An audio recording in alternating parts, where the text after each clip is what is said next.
She's the president and CEO of the Association for Enterprise Opportunity. She's the founding president of the Women's Self-Employment Project and has a long history of leadership within the microenterprise development field. Founded in 1991, the Association for Enterprise Opportunity member organizations bridges the gap between disadvantaged individuals and the tools they need to start and grow successful businesses. Welcome. Thank you. Chairman Velasquez, Mr. Graves, members of the committee, thank you for the opportunity to testify here today for the SBA Entrepreneurial Development Programs and the role of women's business centers in economic recovery. I am grateful for your strong leadership and commitment to small business and entrepreneurial development. AEO represents nearly 400 microenterprise development organizations around the country who have served over 2 million micro-entrepreneurs. Chairman Velasquez, I have been involved with enterprise development, as you just mentioned, since the mid-1980s when I started one of the first microenterprise and microloan programs in the country, assisting urban women in Chicago to become business owners. I'm very proud to say that we hosted the original architects of the legislation and was used as a model for designing the SBA microloan program. I have personally seen how these programs unleashed new economic activity and job creation in communities. As the members of the committee are well aware, there's a constant tension within the SBA between the intent of its financial assistance programs and the subsidy of the programs.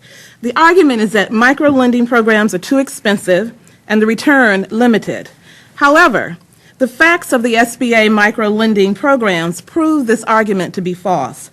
First, the International Labor Organization estimates that the return on investment in microenterprise development through programs such as Prime and the Women's Business Centers ranges from $2.06 to $2.72 for every dollar invested. Second, the SBA microloan program, as compared to other SBA lending programs, reaches women, African American, Hispanic, and rural business owners in significantly greater percentages. For example, 48% of women are served by the SBA microloan program as compared to 18% by 7A. Third, these programs, WBCs and microenterprise development, serve low-income clients at least 67% of the time.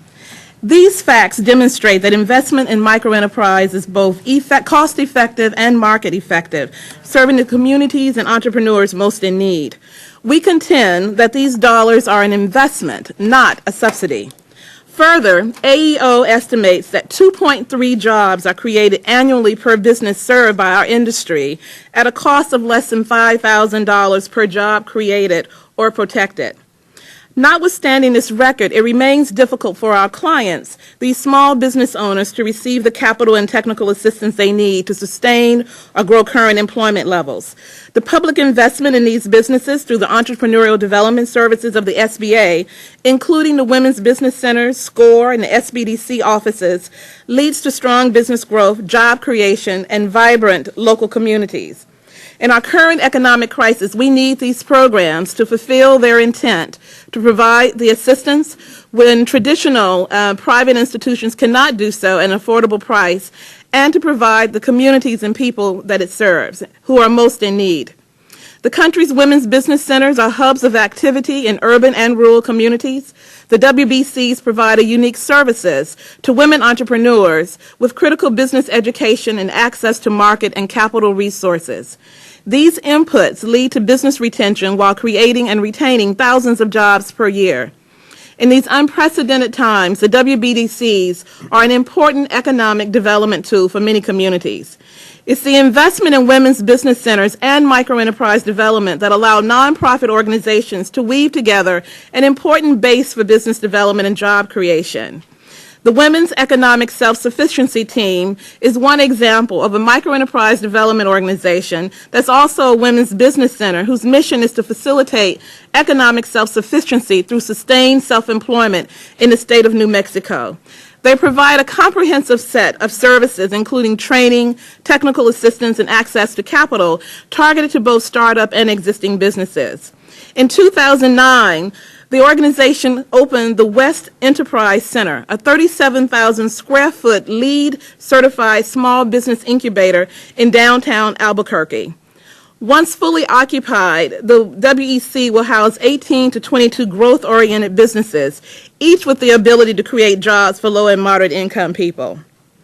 It is at this moment that we must increase the investment in these businesses by strengthening the vital programs that serve them, ensuring that the agencies who are implementing these services have the funds to keep their doors wide open.